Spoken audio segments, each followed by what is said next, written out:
بسم اللہ الرحمن الرحیم۔ السلام علیکم۔ آپ لوگ کیسے ہیں؟ امید کرتی ہوں کہ آپ سب ٹھیک ٹھاک ہوں گے، بخیریت ہوں گے۔ اللہ تعالیٰ سب کو پریشانیوں سے دور رکھے۔ میں آپ لوگوں کے لیے دعا گو ہوتی ہوں، آپ لوگ میرے لیے ہوں۔ آج کل میری بھی کچھ طبیعت ٹھیک رہ نہیں رہی ہے، اور لائٹ کا بھی مسئلہ ہے کہ ضرور جا رہی ہے۔ کبھی کیبل کا مسئلہ ہو رہا ہے، آپ کو پتہ ہے کہ کن حالات کی وجہ سے کیبل نہیں ہوتا ہے، کبھی اکثر نہیں ہوتا ہے، چلا جاتا ہے، اور ہوتے ہیں تو بڑا سلو آ رہا ہوتا ہے۔ تو سمجھ جایا کریں کہ کیوں نہیں آ رہی ہے۔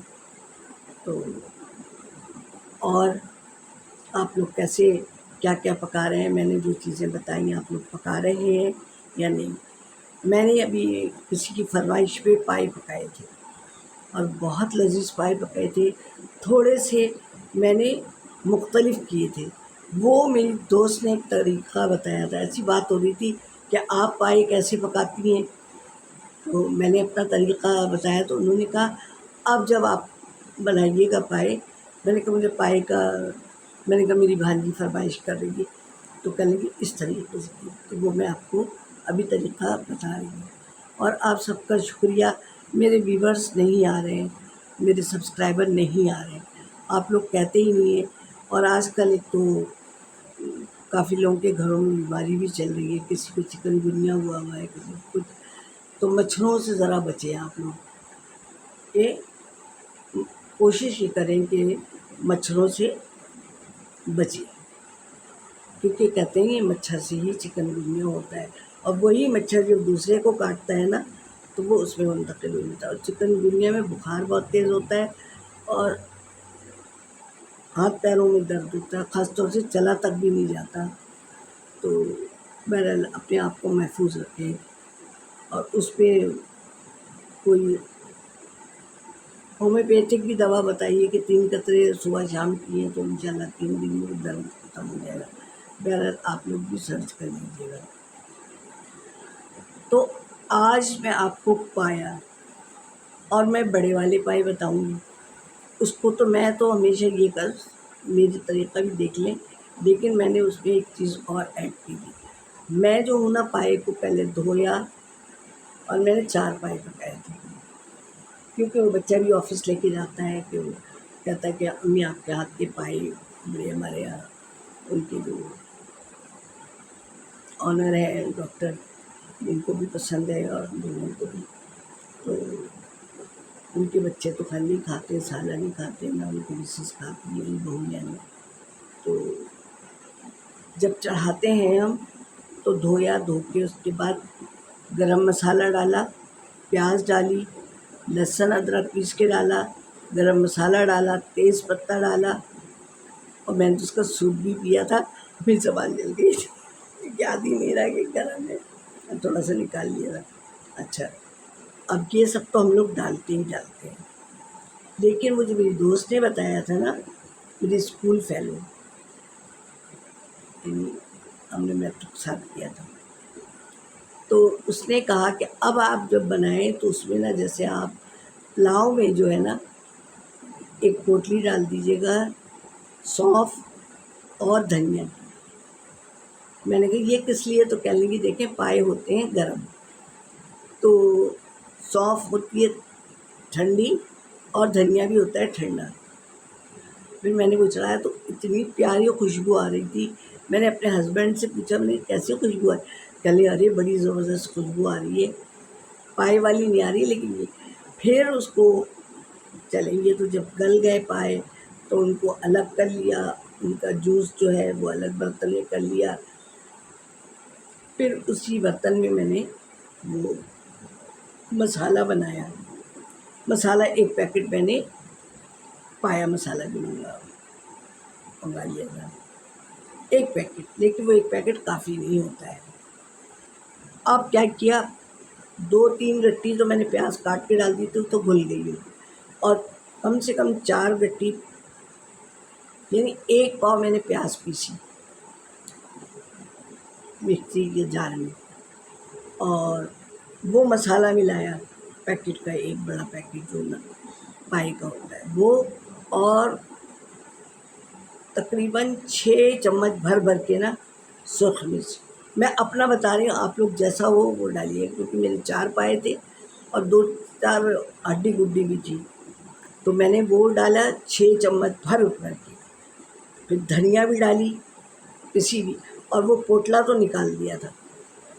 دھنیا بھی ڈالی 3 چمچ، کیونکہ پیاز ڈالی بھی ہے اس لیے، اور زیادہ نہیں. اچھا، اب میں نے کیا کیا، یہ ہو گیا. ہلدی تھوڑی سی بوائلنگ میں بھی ڈال دی تھی، اور تھوڑا سا پسا ہوا گرم مسالہ آدھا چمچ. لہسن ادرک دوبارہ لیا تھوڑا، 1 چمچ بھر کے، کیونکہ اس میں پائے کی مہک آتی ہے تھوڑی سی. ویسے تو ڈال چکی ہوں، اور پانی بھی تھوڑی رہے، اور بالکل ایسا نہیں گلے کہ ہڈیاں چھوڑی، ایسا رہے کہ ہڈیوں گوشت جو ہے نا پائی میں لگا رہے. تو اچھا، اب یہ مسالہ سارا بنا لیا ہم نے، سب کچھ، سب مسالہ ہو گیا. اب ہم نے تھوڑا تیل ڈالا پتیلے میں. یہ پتیلی دھو کے الگ برتن میں آٹا گوندنے والی تھالی میں رکھ لیا تھا، اور اس میں تھوڑا تیل ڈالا. پھر مسالہ بھونا. اب مسالہ بھی اچھا خاصا ہو گیا، جو 4-5 پیاز ہوگی، اور مرچی بھی اچھی خاصی ڈالی، دھنیا ہلدی سب کچھ ہی ڈالا، تھوڑا پسا ہوا مسالہ بھی ڈالا، خوب بھونا اس کو. تیل الگ ہو گیا. پھر دہی اس میں آدھا کلو میں نے ڈالا، کہ دیکھیں کیونکہ اس میں کچھ نہیں ڈلتا. اچھا، نمک میں نے اس میں بھی ڈالا تھا، بوائلنگ میں بھی اور مسالے میں بھی. اب جب وہ ہو گیا تو پھر ہڈیاں چلتی نہیں ہیں نا، اور پھر کیا ہوتا ہے کہ پھر جو ایسی تھی چھوٹے ہڈیاں تھیں ان کو ڈال کے ہی بھون لیا دہی میں. ہو گیا تو پھر وہ میں نے اپنے میاں سے پلٹوایا، کیونکہ ہڈیاں بھی بھاری ہوتی، میرے ہاتھوں میں اتنی چال نہیں. وہ ڈالا، نمک ڈال چکے ہیں 2 دفعہ، مسالے میں بھی اس میں بھی، اور ڈال دیا. اب پھر وہ جگ ہوتا ہے نا جس میں مسالہ وغیرہ، اس میں 2-3 جگ پانی ڈال دیا، یعنی 3 کلو کم سے، اور 1 کلو کم سے کم تھا. اور کچھ دیر پکایا تو ماشاءاللہ اتنی پیاری خوشبو آ رہی تھی. اور اس کو دیکھا کہ وہ ہو گیا. میری بھانجی بھی آئی ہوئی تھی، اس کی فرمائش پہ تھا، وہ کہہ لگی بھابھی بہت صحیح پکا ہے. یعنی نمک مرچ، پھر بس میں نے دھنیا کاٹ لی، ادرک کاٹ لی، مرچیں کا، لیکن کوئی چیز ڈالنے کی ضرورت نہیں ہے. ہر ایک نے، میرے ہسبینڈ نے بھی کہا شوق سے کھاتے ہیں، میرا بیٹا شوق سے کھاتا ہے. بولے مما بالکل صحیح. پھر اس کو ایک پتیلا بھر کے بڑا، اور میں نے فریزر میں رکھ دیا، کیونکہ سنڈے کے دن پکائی تھی. تو میں نے کہا بیٹا یہ اپنے آفس لے جانا، لیب میں ہوتا ہے وہ. تو میں نے کہا یہ لے جانا. تو جب دوسرے دن آیا تو پھر میں نے پوچھا، میں نے کیا ہوا؟ کہ ارے بھائی وہ سر تو کیا تعریف کر رہے تھے، کہہ رہے پکایا کس نے؟ یہ بیگم نے یا آنٹی نے؟ تو عمران کہہ رہے ہیں کہ وہ امی نے پکایا ہے، ماما نے پکایا ہے. انہیں لگ بھی رہا ہے ان کے آنے کا بہت مزیدار ہے. تو سب نے کہنے، سب نے تعریف کی کہ ماشاء اللہ اچھا ہے. اور جس نے بھی کھایا وہ تعریف کی، وہ بچی نے بھی کی، اس کو بھی باندھ کے دیا میں نے. میں نے کہا وہ بھی، میں نے کہا تم لے جاؤ آفس. کہہ لیں گی میں نے بھابھی کہتی ہے، وہ جن کی دعوت کی تھی نا بہت کی، میں بھابھی بہت مزیدار. بس صرف دھنیا اور ادرک ڈالا ہے اوپر سے. ادرک لہسن تو ویسے بھی ڈل چکا تھا، تو یہ تھا. تو اگر کہیں کوئی غلطی کی ہوگی، کبھی کوئی چیز بھول جاؤں نا، جیسے نمک بھول گئی، مرچ بھول گئی، جیسے میں نے گاٹھیا بنایا تھا تو اس میں ظاہر ہے نمک مرچ تو ڈلے گا بھائی، بیسن ڈالا ہے تو نمک مرچ ایسی تو بالکل وہ بے مزہ ہوگا، ہلکی تو نمک مرچیں ڈلیں گی نا. تو اس لیے کچھ اپنے بھی دماغ لڑا لیا کریں آپ. تو انشاءاللہ اس طرح سے پکائیے گا کہ سونف اور دھنیا ڈال لیجیے گا اس کو بوائلنگ میں، پھر نکال لیجیے گا کہ تاثیر بھی تھوڑی ٹھنڈی ہو جائے گی اور مزہ بھی آئے گا. تو انشاءاللہ ملیں گے اگلی ویڈیو میں. آپ لوگ سبسکرائب نہیں کروا رہے ہیں مجھے، پلیز آپ لوگ، اور جو لوگ دور سے دیکھ رہے ہیں پلیز سبسکرائب کر دیں. میری بہت میں ڈسہارڈ ہوتی ہوں، میری طبیعت بھی ٹھیک نہیں ہے، لیکن اس کے بعد میں چاہتی ہوں کہ آپ لوگوں سے رابطہ نہ ٹوٹے. تو پھر نانی کو اجازت دیجیے، زندگی رہی اور حالات بہتر رہے تو پھر انشاءاللہ پھر ملیں گے۔ اللہ حافظ۔